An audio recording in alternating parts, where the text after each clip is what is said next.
Hi, I'm Brandy McDonald, entertainment writer for the Oklahoman and News OK. I'm here with Clint and Buck Vrazel.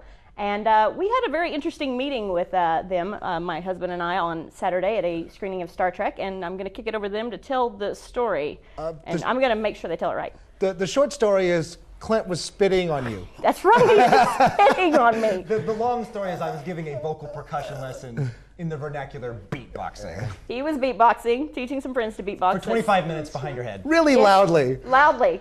And I believe my comment, in an effort not to be mean, was, I hope you're not spitting on my hat. And you informed me that you were a professional, and I think I said professional what? Because I really wasn't comedians. sure. And I believe Eric, your manager, Eric Webb, who's a friend of mine, said that you guys were professional comedians. And we talked a little bit before the movie started, and then saw the movie. But we didn't see it all the way through. No, we didn't. Because it stops halfway right where, in a great part. We can't tell you about it. We can't tell you how awesome it is. 2/3 of a way through, yes. There's a big clunk, and the lights go out. And I thought there was going to be a riot, because everybody starts making all these angry noises. Clint stands up and yells, "Come on!"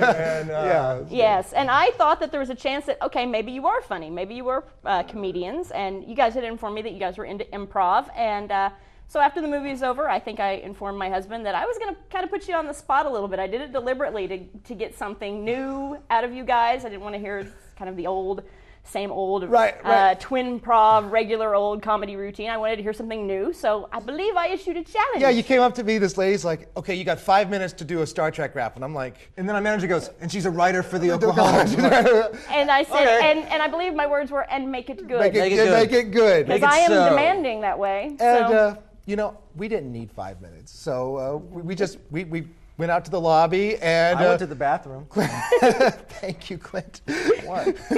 Just to prove that we weren't working together on it. We came out there and then we were inspired by the movie. It was a really good movie and just laid it down, what would become the basis for the Twinprov Star Trek rap.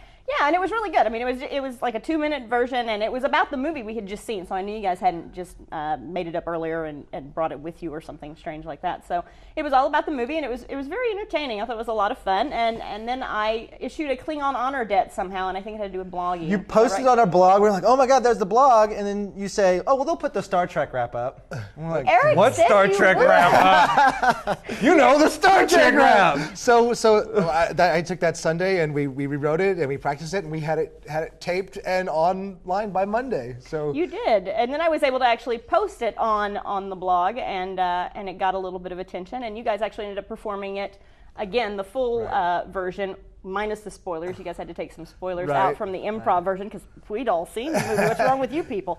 So you guys actually performed it, I think, in front of a pretty appreciative audience on 400 Tuesday. Trekkie fans at the Harkins in Bricktown. They were awesome. Those people were great. Yeah, the Paramount reps, the other people from the Oklahoman, the two movie guys, and all the fans were just great. It was great. But you guys don't just rap about Star Trek. No, that's just part of our improv skill set. We've been doing improv for about 9 years, and then we've done some stand-up, and we do poetry, and we do sketches, and we tell stories, and it all goes together into our Twinprov show, but that's just the tip of the iceberg. And you guys actually now are working as a duo and haven't been for very long, called Twinprov, is that right? We're working solo as a duo. I followed that. And what sort of characters do you guys play besides brothers who are kind of goofy? We go anywhere our imaginations can take us. We have been Ernest Hemingway and his demented mentor, F. Scott Fitzgerald.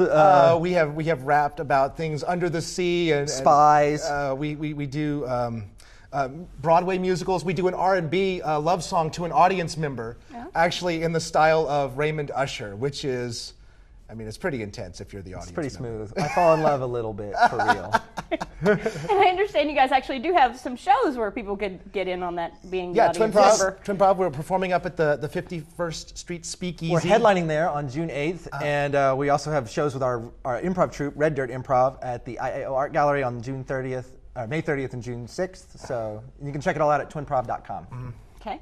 And is there anything else that you guys want to add? I can't believe I just said that. But we want to thank you for just setting us off and giving us a little challenge, because we welcome anyone in anywhere to give it to challenge us, because that's why we roll as the doppelgangsters. That's right. Ready to bust theoretically and drop the rap empirically. Yeah.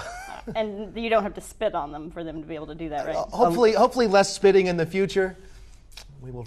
Well, it was a very serendipitous meeting, I believe, and I think you guys are going to treat us to an abbreviated version of the Star Trek rap here in just a few minutes. You guys can see the full version on video on my blog, BAM's blog, at blog.newsok.com/BAM's blog. Thanks, guys, for coming in. I appreciate Thanks, Brandy. It's been fun. In 5, 4, 3, 2, 1. Bum ba ba bum ba bum ba ba. Bum ba ba bum bum bum ba bum ba da. Space! The final frontier. All kinds of crazy stuff be happening out here. Aliens and monsters, they ooze and they dribble. Multiply, then you die. That's the trouble with tribbles. Heat up the engines to warp factor 5. We need photon torpedoes just to stay alive. Head out with the away team. Hope no one gets hurt unless you're the fool in the unlucky red shirt. Whatever the mission, Enterprise gets it done. Trekkies roll with NCC 1701. Such a phase as the sun. And manual battle stations. It's time to rock with the first generation. Bum ba ba bum ba bum ba ba. 2, 3, 4. We're starmen on the Star Trek, exploring the galaxy, so show some respect. We're starmen on the Star Trek, and if you think it's awesome, then you are correct. Yo, it's my man Scotty, giving all the orders. Get down to engineering and man the transporters. He's the smartest engineer on the live, cause he knows all the secrets of the transwarp drive. When the galaxy's in danger and we're in our darkest hour, you can always count on Scotty to give it more power. Do you recall the Romulan ale scene? Scotty, what is it? Captain is green. Green. Space crunk. Mr. Spock, as you know, is the officer of science. Tries to be a good Vulcan, so you know he's not lying. Vulcans use logic to control their mind, but it all hangs out when it's AMOC time. Loving you is easy cause it's logical. When the plot gets thin and it starts to unravel, he'll always save the day with his techno babble. He might have green blood, but he's good to have around. Just a quick nerve pinch and a bad guy hits the ground. Do you really want to be a twin MC? You gotta know Vulcan psychology. With the secret technique, Clint and I are compelled to complete the circuit of the Vulcan mind meld. His mind and my mind in singularity. We used to be two brothers, now we're one MC. Bum ba ba, bum ba bum ba ba. So many dangers the future will bring, like the genetically superior Kanunian sing. Kirk faced him once but went him far away in the original series on the Botany Bay. He laid low and time moved on till he found his revenge in the wrath of Khan. Yo, here is the part that always makes me squirm when Khan attacks Chekhov with a stinky brain worm. Okay, it's an eel, but it fills me with fear. I hear screams in my dreams and this crawling in my ear. No, yeah! Khan got caught, he was monologizing with no apologizing. 1 minute he was talking, now he's vaporizing. Fronters just talk, but Kurt walks the walk. Stole him a shit and went searching for Spock. Bum ba bum bum ba bum ba ba.